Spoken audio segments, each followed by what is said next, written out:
English story reading.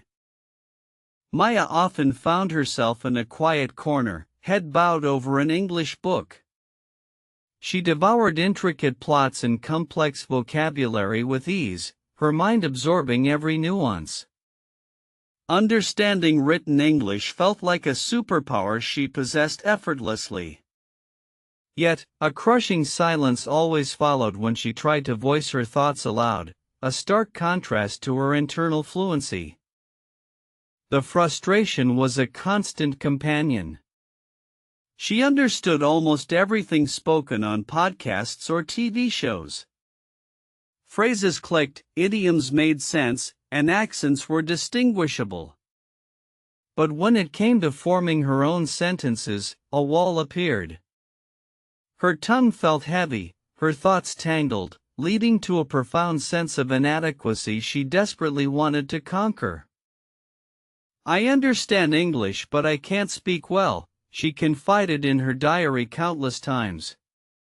This recurring lament echoed in her mind during every group discussion or casual encounter. The fear of making mistakes paralyzed her.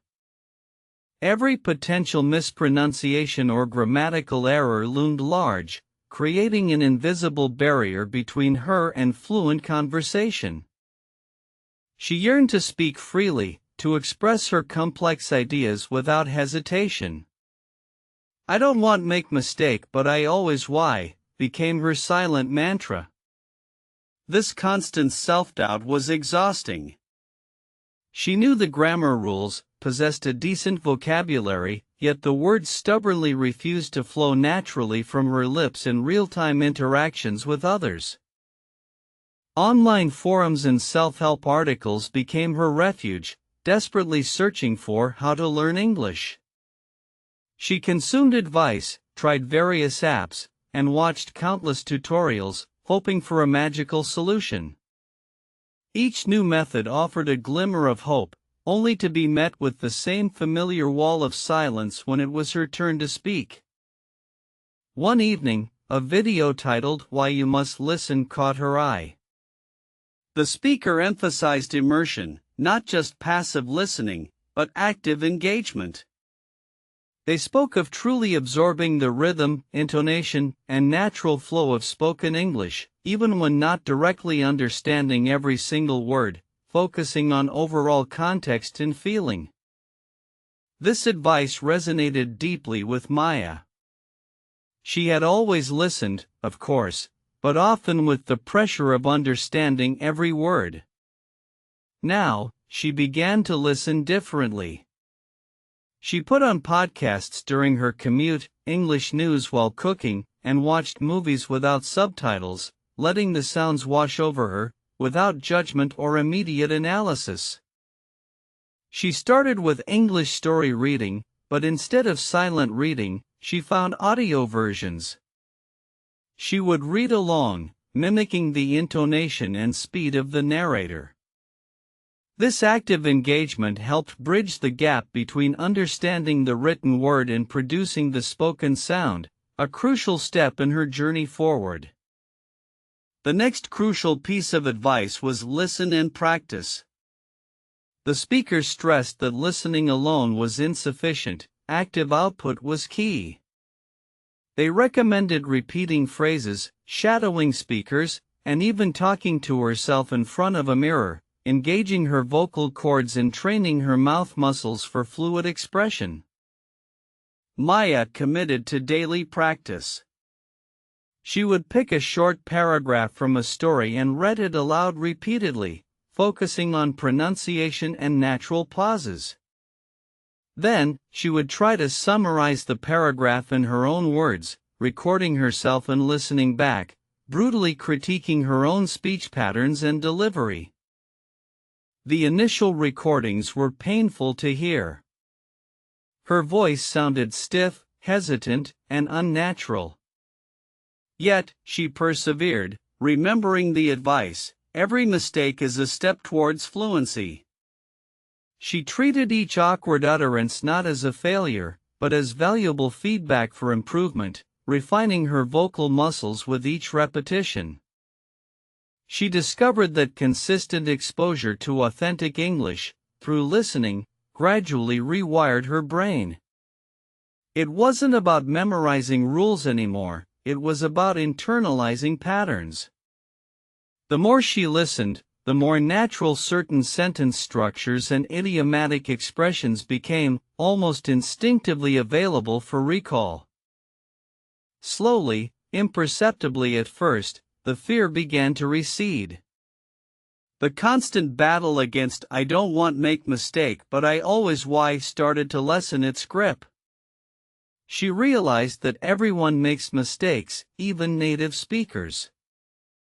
The crucial difference was the willingness to continue speaking despite them, to push past the discomfort. Then came the exploration of "let me tell you" talking tips. She learned about small talk, asking open-ended questions, and using filler words to buy time. These weren't about perfect grammar but about keeping the conversation flowing, about connecting with the other person, creating a more relaxed conversational environment. One tip particularly stuck with her: focus on communication, not perfection. The goal wasn't to sound like a textbook, but to convey meaning effectively. This shift in mindset was revolutionary. It liberated her from the tyranny of flawless articulation, allowing her to prioritize interaction over linguistic precision, a powerful breakthrough. Another vital tip was to prepare simple, common phrases. Not entire speeches, but small, useful chunks like "could you repeat that, please?" or "I'm not sure I follow." These linguistic tools gave her a safety net, reducing the anxiety of unpredictable conversations, empowering her to navigate typical interactions with more ease. She also practiced rephrasing her thoughts in simpler terms if she got stuck. Instead of trying to construct a complex sentence that might falter, she learned to simplify, to use synonyms, or even gestures. This adaptability became a powerful tool, ensuring her message got across, regardless of momentary linguistic hurdles. Her daily routine now included dedicated time for active speaking practice. She joined online language exchange groups, initially just listening, then tentatively contributing a few words.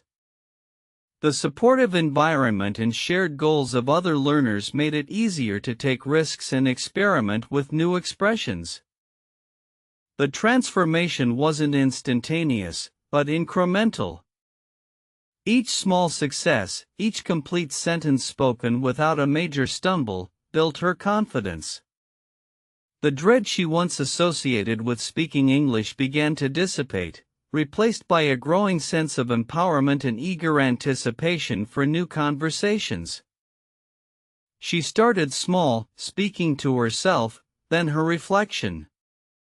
Then, she moved to recording short messages for an online friend, gradually increasing the complexity and length of her spoken output. This structured progression allowed her to build up her speaking muscles without overwhelming herself, fostering steady improvement. The concept of how to talk to anyone in English seemed less daunting now. She realized it wasn't about innate talent, but consistent effort in applying practical strategies.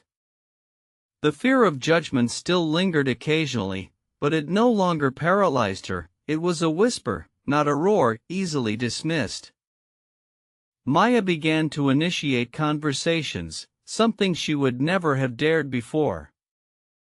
Ordering coffee, asking for directions, or simply greeting strangers became opportunities for practice.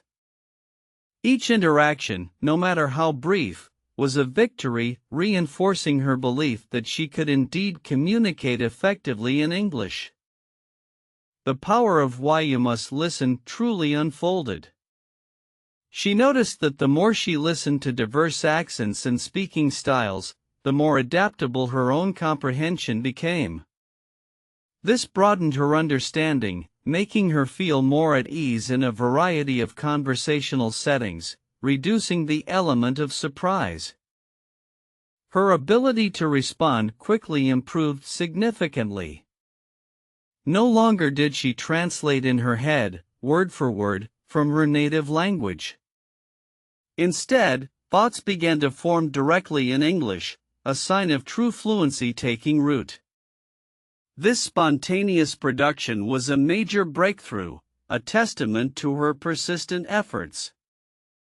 How make confidence in speaking became less about a magical formula and more about consistent application. Every time she successfully conveyed a message, no matter how simple, her self-assurance grew.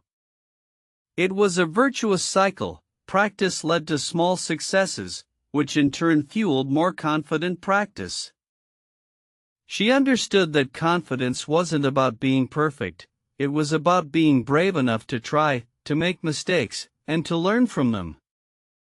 The journey wasn't about eliminating errors entirely, but about developing the resilience to keep going, to embrace imperfection as a natural part of learning any new skill. Maya also found a speaking partner online who shared her goals. They met regularly for video calls, discussing everything from daily life to complex topics. This consistent, low-stakes interaction provided an invaluable arena for her to experiment with new vocabulary and grammatical structures in a supportive environment. This partnership was key for listen and practice. Her partner would correct her gently, and she would do the same. They focused on clear communication rather than absolute perfection. This mutual support fostered a comfortable space where mistakes were seen as learning opportunities, not reasons for embarrassment. She started using English in her daily life more naturally. Labeling items around her house in English, narrating her actions to herself in English, or even thinking in English during mundane tasks became second nature. This constant internal engagement reinforced her learning organically, making it less of a chore. The anxiety that once plagued her speaking attempts started to fade into the background. She realized that most people were understanding and patient, eager to connect rather than judge. This acceptance from others empowered her to relax, allowing her true personality to shine through in her English conversations. Her progress was undeniable. People who had known her before remarked on her newfound fluency and confidence. She no longer felt like she had "I understand English but I can't speak well" as her personal motto. Instead, she was becoming a confident, articulate communicator, a transformation she deeply cherished. She reflected on the best way to learn English. It wasn't a single trick or a specific app. It was a combination of consistent effort, active engagement, and a shift in mindset from perfection to communication. It was a marathon, not a sprint, demanding patience and continuous self-encouragement along the way. Maya now actively sought opportunities to speak. She joined English-speaking clubs, attended international events, and even started watching stand-up comedy in English to improve her understanding of cultural nuances and humor. Her initial fear had transformed into genuine curiosity and a desire for connection. The joy of being able to express herself fully in English was immeasurable. She could share her opinions, tell jokes, and engage in debates, truly feeling heard. This newfound linguistic freedom opened up a whole new world of social and professional opportunities, broadening her horizons immensely. She often thought about the early days, the overwhelming fear and the constant internal battle of "I don't want to make mistake but I always why." Now, those memories served as a powerful reminder of how far she had come, a testament to her perseverance and unwavering dedication to her goal. Her journey underscored the importance of embracing imperfection. The quest for flawless English can be paralyzing. Instead, focusing on continuous improvement, on learning from every interaction, even the awkward ones, proved to be the most liberating and effective approach for sustained linguistic growth. Why you must listen remained a cornerstone of her practice. Even as her speaking improved, she continued to immerse herself in diverse English content, understanding that listening comprehension is a lifelong skill that constantly evolves, making her responses richer and more contextually appropriate. She realized that genuine engagement was key to how to talk to anyone in English. It wasn't just about vocabulary and grammar, but about actively listening to others, showing interest, and building rapport. Conversation was a two-way street, requiring both speaking and attentive understanding from both parties. The phrase, "let me tell you talking tips," now held personal meaning. She had internalized many, but the most important tip she could offer was simple: just speak. Even if it's just a few words, even if it's broken, the act of vocalizing is the most crucial step towards overcoming fear and achieving fluency. How make confidence in speaking truly boiled down to consistent action.